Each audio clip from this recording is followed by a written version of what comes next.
first I asked my wife, I was like, hey, you know that song that's always like cute animals? It goes, do do do do do do do do do do do do. Yeah, I know what you're talking about. And I was like, you should know, you're a girl. And then I asked Siri, I was like, hey Siri, what's the song that goes do do do do do do? You mean like you try to Shazam yourself? But then I'm all off key. Tell you not to do that. They're like, please don't sing into it. I think that's Teresa Teng.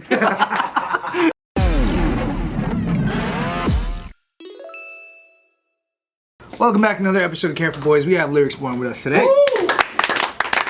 Legend.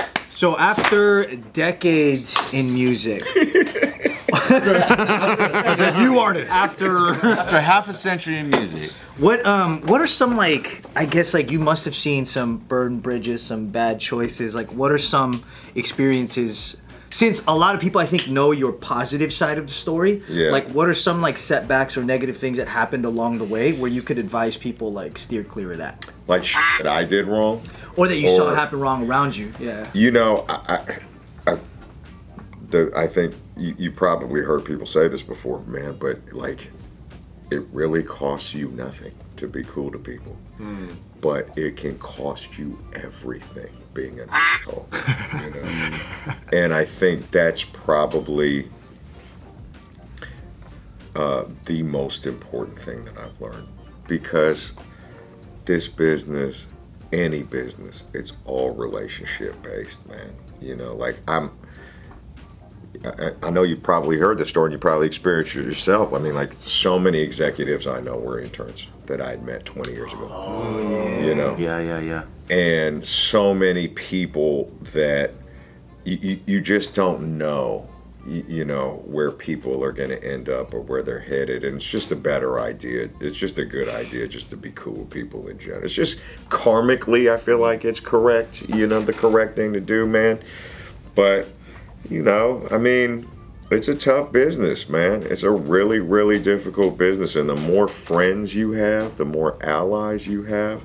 I mean, I know I'm also in a business where beef is very popular, you know, but I don't know. To me, it's not healthy. You know, if I have disagreements with people, I prefer to settle them privately if they can be settled. I mean, not all conflict can be resolved. You know, I understand that too. Like, sometimes people are just not going to see eye to eye. You know, that's just the way it is, man. But I mean, as a rule, I just try to be cool with people.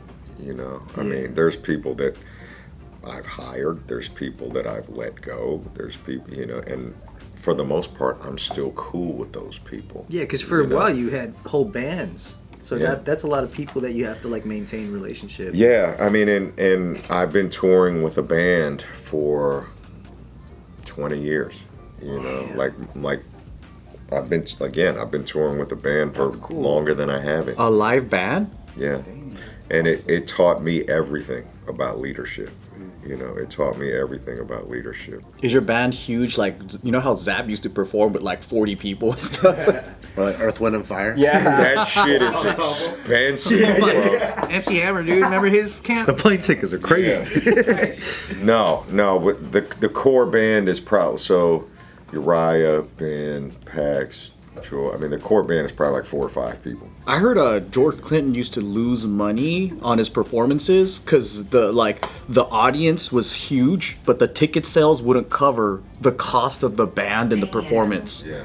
So even though the show was like massive, it's like they had dude just with maracas, and that guy was getting paid. You know, like everyone's. There was a guy. So for one of my birthdays, I love funk. Yeah. My wife bought me tickets to like this big funk show. Dope. And Wait, where?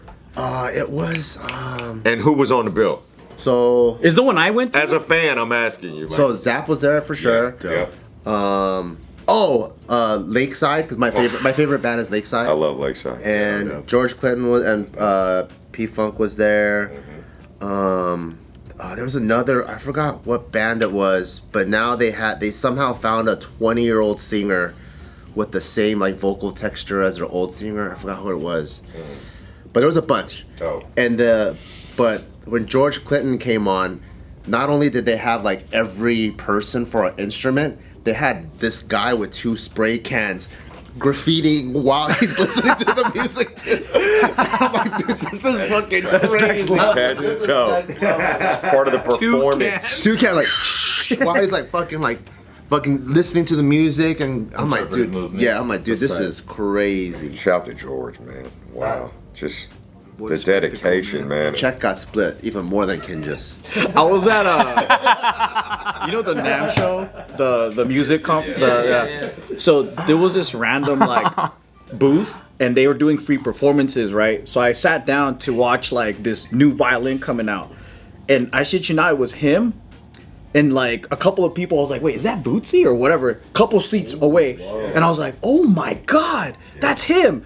And then 3 seconds later, he's sleeping. he's like, and then the girl's just in the violin going like that. And I was like, oh my god, yeah. And on the same day, I got a picture with Stevie Wonder. What? Yeah. And then that's when he was looking this way. Oh, he wasn't facing. Yeah. He was looking the other way. You didn't ask for a retake? That's hella funny. Nah, his security guard was pretty annoyed that I asked him to take a picture for us. But You know, yeah, you can. I mean, I wanted to sleep on stage. On stage? You're just so tired from touring. Yeah, man, that shit wears you out. I think that's one of the things that why a lot of people quit. You know, it's because touring is so physically grueling. Oh yeah. You know, and you know you're in a different city every day. You're eating like shitty food. You know, for the average touring artist. You know, it's like I'm not talking about like super top tier artist. Private chef or whatever. You're flying in a jet from show to show. You know, it's not like that for the average artist. You know, like even when you're touring on a bus and you have a full crew, it's grueling. You know, it's grueling.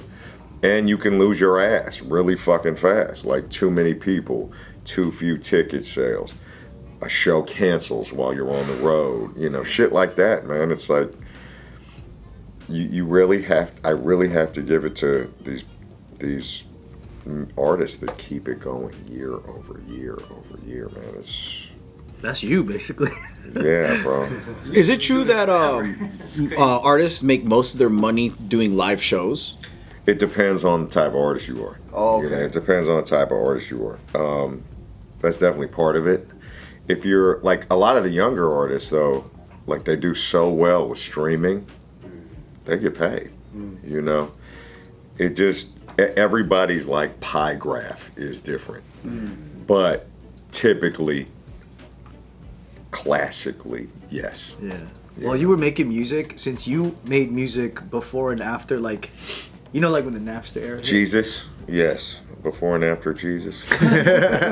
Sorry, go ahead. Continue. First album was BC. Shout to the Lord. Shout out. Cowhide. Shout to the Lord. Did that affect anything in your business when peer-to-peer music file sharing became a thing? Yeah. I mean, we definitely started to see the game decline. You know, there was just suddenly there was no money. You know, where you were once getting, you know, I'll give you an idea, man.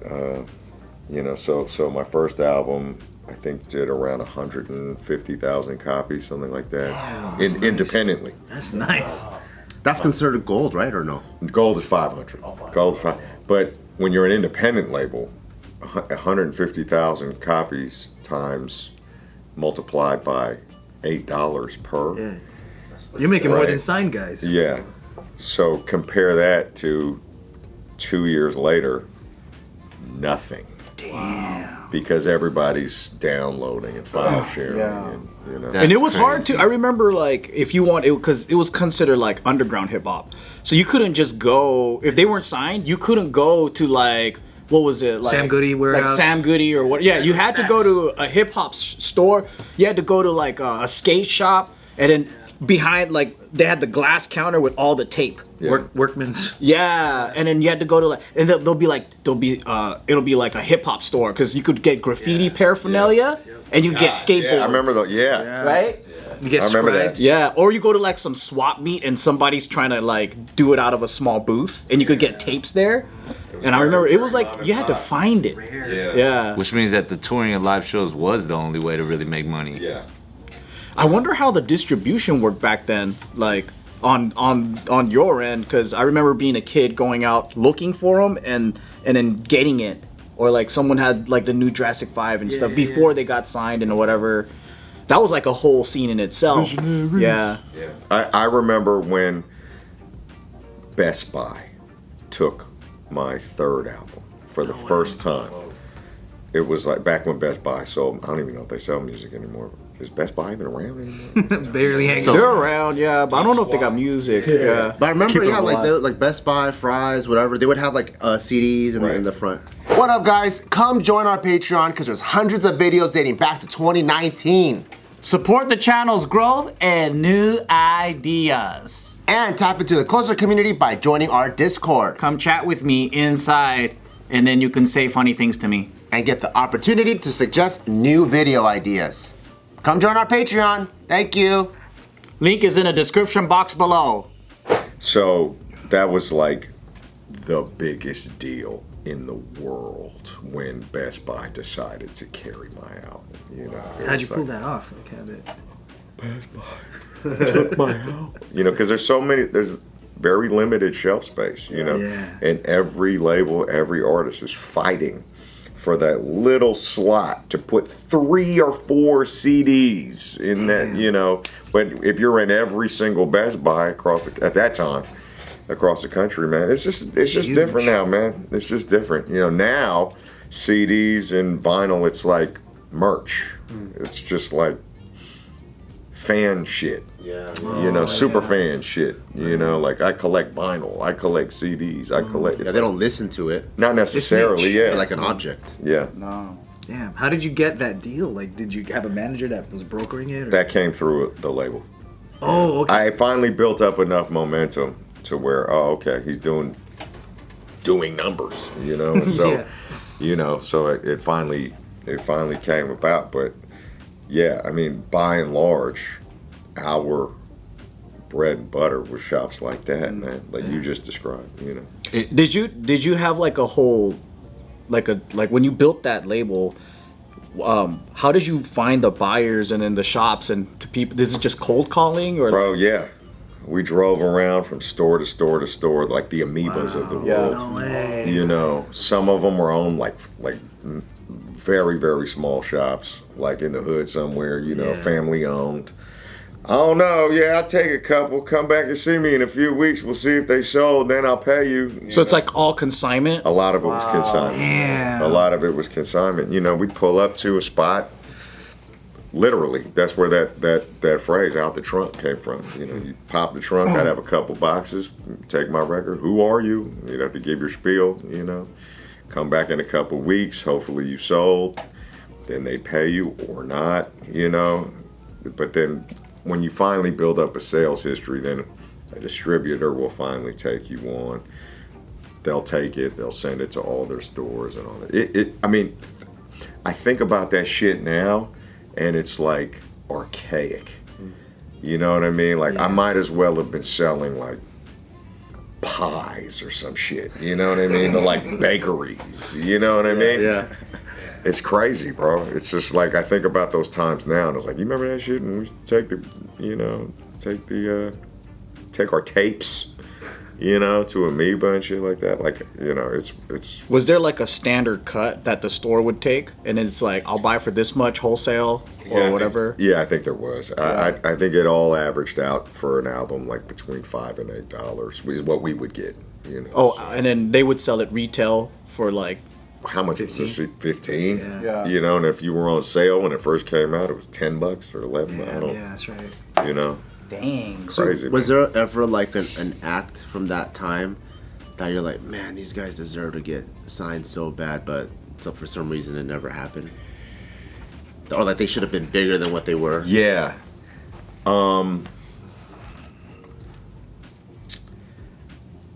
I always felt like I wanted to, me personally, I wanted to see Souls of Mischief get bigger. And I wanted to see The Far Side get bigger. Those are two really good they're like, what do you call it when it's like they're like they're famous within a niche, but they're not mainstream. Like cult classic? Yeah. They really are. Like they have a cult following, and we all remember. Oh, 93. You know, it's like, oh, that was these were great songs. Now, don't get sorry. Continue. No, but they were great songs, right? But then they didn't go beyond, like, into the mainstream, right? Yeah. Or maybe they didn't go beyond a few songs that hit kind of singles or whatever. Yeah. Well, and we were talking off camera before, like now Farside is gold, platinum. Now Souls of Mischief is gold and platinum. Yeah. But I think at that time, we were like, God damn, why is this not... And I think a lot of people have that. Like hitting harder. Yeah, why is this not fucking triple platinum right now? Why is this not, you know, and I think as fans, we all... I mean, people leave that in my comments, you know what I mean? I think as fans, we all have those... We feel so passionately about a group or an artist, or, you know, I think we all feel that way at some point about somebody, you know. And for me, that it was those two guys, you know, those two groups ago. I got a question. Like back in the day when we were listening to like J5 and Dilated and all them, I had the impression, like as a young person, that these guys were underground and they didn't like mainstream. Cause like Charlie Tuna, I think, had a verse where he says like, "While underground doesn't like you, the media might." And it felt like there was a separation line, and I didn't know that. Like there's like a sellout culture. I didn't know that they wanted right. mainstream. I thought they just wanted their whole underground to just grow and stay under, but be big. That definitely was a thing. Is that how they felt? That was definitely a thing. Like, you know, credibility was a thing, you know, and pop success was... It started to change, I would say, probably in the mid-2000s, like when we started to see legitimately great artists selling a lot of records, you know, people that we respected selling a lot of records. But there was, and ultimately, I think that this was not the healthiest attitude for us as artists and the business, where we were like, gotta keep it real. You know, no hooks. All verses. Bars. Right. Bars. Fuck the radio. They need to come to us, you know. No dance music. Yeah. That's funny because that's how b-boys were too at the time. Is that we didn't want to hear anything new either. We just, or nothing from pop. Yeah. No, I remember there was a time when, like, after, you know, gangster rap and all that, then people wanted an alternative of like, well, I'm gonna listen to conscious rap now, or I'm gonna get into the underground scene. And then you know, like Hip Hop Summit came around, and then you would see like real hip hop, like people like KRS-One doing like, and then there was that one guy, the freestyler, he what was his name? Supernet. Yeah, Supernet, yeah. And then you would see like real dudes be like, pull out stuff out of your pocket, and then you see real hip hop go down, and you're like, wow, this is amazing, right? But then it got to the point where it's like the musicality's kind of not there, and everyone's just battling all day with no hooks, and it's like it's a different art form. Well, it changes once you start partying. You know what I mean? Like when we were just going to jams, we were like, it was a flex to know who Swollen members were, who Poor Righteous Teasers were. Yeah. You were like, oh, I know these guys, and I don't want to put you on. Yeah. Right. But then when you started going to parties and they didn't play none of that, you just had to dance socially to pop music, and it just sort of slowly, you started to accept it. Yeah. It's weird. I love how, me personally, I love how those values changed. You know, I love that. You know, now it doesn't even matter. And I'll tell you who I think really helped break that barrier. I think in two different ways. I think Biggie broke that barrier because he was doing like largely underground-ish sounding stuff like earlier. I think Black Eyed Peas broke that barrier. Massively, yeah. Because pre-Fergie, they were a part of that scene. Oh yeah. Elephant era? Yeah, I don't think they get enough credit in the culture, to be honest. You know what I mean? Like, I really feel that way. Because they're like legit lyricists. Yeah. Like they were like, And b-boys. Yeah, they were just Yeah. around. They were just at the events, like everything. I think Jurassic 5 broke that in a way, you know, like they started becoming very big touring artists, like they were opening for Dave Matthews Band. And like, That's crazy. Combo. Holy shit. That's fucking insane. they were on stage. I remember seeing them on, like they're my, you know, friends of mine, but I would look at them on stage. They've got earphones and shit, like in-ear monitors, and we were like, Y'all got in-ear monitors? It's big time, man. I still feel like that about dancers. Me too, yeah. So, And- like, did your camp ever have beef with another camp? Because your community was so big. No. Like, never had no beef. No, there was competition. Wow. There was rivalry, but no, did we ever have beef? No. Damn. No, So, never. no diss tracks. It wasn't like that, man. Especially on the West Coast, it wasn't like that. There was no beef, you know. I mean, by and large, in our lane, Yeah. no, it wasn't like that, man. You know, that's a really good question, man. No, there wasn't. You know, I would say also, just I think Farside broke that barrier too because their songs were so catchy and so hooked. Dude, yeah. You know, that I think they showed us what underground hip hop could be, you know. I feel like you had to be so catchy back then because you know how now you could be like, oh, what's that song? And then you can figure it out.